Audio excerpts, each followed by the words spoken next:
अस्सलाम वालेकुम फ्रेंड्स, मेरा नाम है मुबशर हसन और मैं हूँ certified NLP trainer, life coach, hypnotherapist और मेडिटेशन टीचर।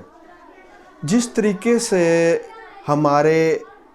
हमारे जिस्म के बाकी अज़ा हमें टूल के तौर पे दिए गए हैं, ऐसे ही दिमाग भी हमें टूल के तौर पे दिया गया है। हम उसको इस्तेमाल करें अपनी मर्ज़ी से।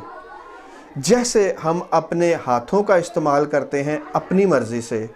हम अपनी आँखों का इस्तेमाल करते हैं अपनी मर्ज़ी से, हम अपनी टांगों का, पाँव का इस्तेमाल करते हैं अपनी मर्ज़ी से, इस तरीके से ही जैसे ये टूल्स हैं, दिमाग भी एक टूल है जिसको हमने इस्तेमाल करना है अपनी मर्ज़ी से। लेकिन प्रॉब्लम ये होती है कि चूँकि हमने इसको ट्रेन नहीं किया होता, जितना पावरफुल ये टूल है, ये हमारे फ़ायदे में बहुत ज़्यादा काम आ सकता है अगर हम इसको ट्रेन करें। अब जब हमने इसको ट्रेन नहीं किया हुआ तो बाकी टूल्स हैं, जब उनको हम इस्तेमाल नहीं करना चाहते, हम उनको स्विच ऑफ कर देते हैं, हम उनको नहीं इस्तेमाल करते, वो नहीं होते। मैं हैंड्स को नहीं मूव कर रहा, वो नहीं मूव हो रहा है। मैं आगे चल के टांगों का इस्तेमाल करके आगे नहीं जा रहा, तो नहीं इस्तेमाल हो रही। इट मीन्स कि मेरा उन पे कंट्रोल है। लेकिन माइंड के हवाले से ज़रा गौर करें कि आप सोने जा रहे हैं, आप सोना चाहते हैं, बाकी अज़ा सोने के लिए तैयार हैं, आप कहते हैं अब मैं सोने लगा हूँ, दिमाग कहता नहीं, और आपको पकड़ पकड़ के अज़ियत वाली सोचों पे लेके आ रहा है, या अच्छी सोचों पे या बुरी सोचों पे, और आपका इख्तियार नहीं उस पे। ये है अनट्रेन्ड माइंड। इसको भी टूल के तौर पे इस्तेमाल करना आपको सीखना है, इससे ज़्यादा से ज़्यादा फ़ायदा उठाने के लिए, ताकि ये टूल भी हमारे काम आए। जैसे देखें, एक गली में जा रहा है पागल शख्स, आपने सुना होगा कि वो बहुत सारी आवाज़ें निकालता रहता है, इमेजिनरी, उसके सामने कोई नहीं, लेकिन वो किसी से मुखातब है, किसी के बारे में कमेंट कर रहा है, किसी के बारे में कोई तनकीदी रिमार्क्स बात पास कर रहा है, किसी को अच्छा बोल रहा है, किसी को बुरा बोल रहा है, कोई मुस्तकबिल की बात कर रहा है, कोई माजी की बात कर रहा है। वो मुख्तलिफ चीज़ों पे ऊपर जो सोच रहा होता है उसको ज़ुबान से बाहर निकाल रहा होता है, और हम कहते हैं इसके सामने कोई भी नहीं, ये पागल शख्स है। बिल्कुल ऐसे ही, क्या आपने कभी गौर किया कि दिमाग ऐसे ही जैसे वो पागल शख्स बोल रहा है, ये दिमाग भी ऐसे ही जब अनट्रेन्ड होता है तो बिल्कुल उसी लहजे में, उसी अंदाज में मुख्तलिफ लोगों के बारे में बातें कर रहा होता है, कमेंट्स पास कर रहा होता है, किसी को अच्छा कह रहा होता है, किसी को बुरा कह रहा है, कभी ये पास्ट के बारे में परेशान हो रहा होता है, कभी ये फ्यूचर के बारे में, कभी ये कुछ इमेजिन कर रहा होता है और खौफ दिला रहा होता है, और कभी खुशी दिला रहा होता है। फ़र्क ये है कि वो पागल शख्स इन सोचों को आवाज़ की शक्ल में बाहर निकाल रहा है, और ये सो कॉल्ड जो नॉर्मल शख्स है वो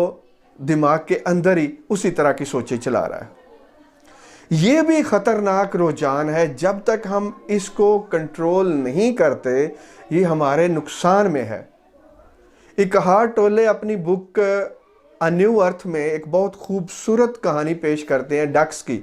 कि दो बतखें हैं, वो आपस में लड़ती हैं। जब वो लड़ती हैं, कुछ देर बाद, लड़ने के बाद एक साइड पे निकल जाती है, दूसरी साइड पे निकल जाती है, और वो अपने विंग्स को फ्लैप करती हैं, फड़फड़ाती हैं, और अपनी नेगेटिव एनर्जी जो इस लड़ाई में उनकी जमा हो गई थी उसको वहीं पे फेंक के आगे निकल जाती हैं, और अगली जगह पे जाके पुरस्कून होकर तैर रही होती हैं और अपनी लाइफ को इंजॉय कर रही होती हैं। आगे जाके वो एक बात बड़ी मज़े की करते हैं कि अगर इन बतखों को इंसानी ज़हन दिया जाए तो लड़ाई के बाद उस लड़ाई को कैसे वो कितनी देर तक ताज़ा रख सकती हैं। तो इंसानी ज़हन अगर बतखों का हो तो वो बतख सोचेगी, एक बतख सोचेगी, दूसरी भी इसी तरह की सोचेगी कि इसने मेरे साथ पिछले साल भी ऐसे किया था, ये ऐसे कर कैसे सकता है, इसने ऐसे कर कैसे लिया, इसने मुझे आज़ादी नहीं दी, इसने मेरी स्पेस में आके दखल दिया, ये कल को फिर ऐसा करेगा, इसकी तो आदत है, इससे मैं कैसे जान छुड़ाऊं, आइंदा मैं इसको ये जवाब दूंगी, ये करूंगी, वो करूंगी। इस तरह की वो जो स्टोरी मेकिंग है, इस तरह की जो थिंकिंग है, वो उस वाक़े को ख़त्म हो जाने के बाद भी कई दिनों, कई हफ्तों اور ہو سکتا ہے کئی مہینوں اور سالوں تک بھی وہ دماغ میں تازہ رکھے، اگر انسانی ذہن بطخوں کا ہوتا۔ اب ہوتا کیا ہے کہ جب انسان اپنے دماغ میں وہ سوچیں، وہ لڑائی کی سوچیں، وہ بری سوچیں جو اس کے ساتھ پاسٹ میں برا ہوا، جب ان کو الائیو رکھتا ہے، زندہ رکھتا ہے، اپنی سوچوں کو سوچ کے اس بارے میں، اور مختلف کہانیاں کریٹ کر کر کے، تو جو دماغ میں ہو رہا ہوتا ہے جسم اسی کے مطابق ریئیکٹ کر رہا ہوتا ہے۔ دماغ میں اگر مصیبت تکلیف چل رہی ہے، مصیبت تکلیف اور پریشانی والی سوچیں چل رہی ہیں، تو جسم بھگت رہا ہوتا ہے ان کا رزلٹ۔ تو جب تک یہ پریشانی آپ قائم رکھتے ہیں، آپ کا جسم اسی طرح کے خطرناک ہارمون کارٹیزول اور ایڈرینالین وغیرہ پیدا کرتا رہتا ہے، جو ہماری باڈی کے لیے بہت نقصان دہ ہوتے ہیں۔ اور ظاہری طور پہ اگر ہم اس کو استعمال نہیں کر رہے ہوتے، ہم کوئی بھاگ نہیں رہے ہوتے، ہم کوئی فائٹ نہیں کر رہے ہوتے، فائٹ اور فلائٹ نہیں ہو رہی ہوتی، لیکن دماغ جو ہے لگاتار وہ سین اور وہ فائٹ اور وہ کریٹ کرتا رہتا ہے، اور جسم اسی طرح غصے کی حالت اور پریشانی کی اور بیماری کی حالت کی طرف چلا جاتا ہے، چلتا جاتا ہے۔ اس میں وہ بتاتے ہیں اس کہانی کو سنانے کے بعد کہ اس سے سبق کیا آپ کو لینا ہے۔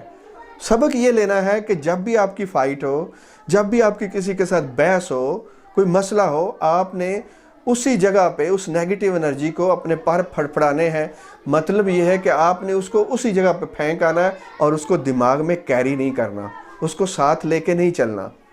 جب آپ دماغ کو ٹرینڈ کریں گے تو وہ ٹرین ہوگا۔ آپ میڈیٹیشن سیکھیں گے، میڈیٹیشن کریں گے، میڈیٹیشن کو اپنی زندگی کا روزمرہ زندگی میں شامل کریں گے، زندگی کا حصہ بنائیں گے، تو میڈیٹیشن آپ کے دماغ کو ان ساری غلاظتوں سے، یہ دماغ کی جو پولوشن ہے، یہ دماغ کی جو اس میں کنٹیمنیشن آ جاتی ہے، جو زہر بھر جاتا ہے، جو آگ بھری رہتی ہے، اس سے بچنے کا بہت اچھا طریقہ ہے آپ میڈیٹیشن سیکھیں۔ Thank you very much for watching this video.